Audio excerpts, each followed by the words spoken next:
What is a virus? Viruses are very small. A virus is much smaller than one of your cells. You cannot see a virus with the kind of microscope that you use in school. To see a virus, you need to use a special kind of microscope called an electron microscope. Viruses are not made of cells. They do not have a cell membrane or cytoplasm. The blue-green outer layer in the photograph is a coat made of protein. There are little pegs on the outside of this coat. The orange part inside contains a substance called RNA. The RNA is made of little threads that contain a set of coded instructions for making more viruses.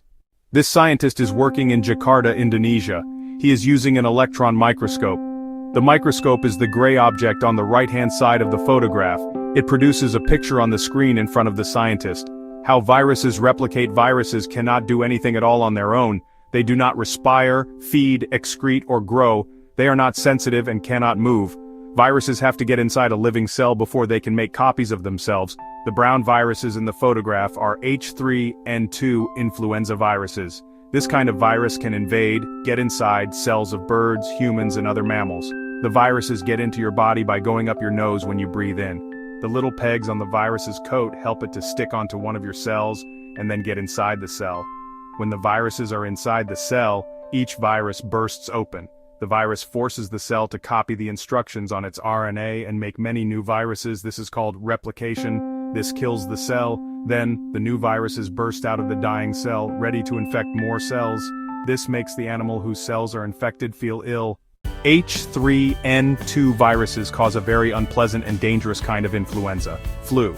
In 1968-1969, these viruses killed approximately 1 million people. These flu viruses are just one of thousands of different kinds of viruses we know about. Each kind of virus has a particular kind of cell that it infects. Some viruses infect plant cells. In 2019, a new virus appeared. We do not know exactly where it came from, but scientists think it developed in a wild animal and then spread to humans. The new virus is similar to the viruses that cause flu and colds. Its official name is SARS-CoV-2. The illness it causes is called COVID-19.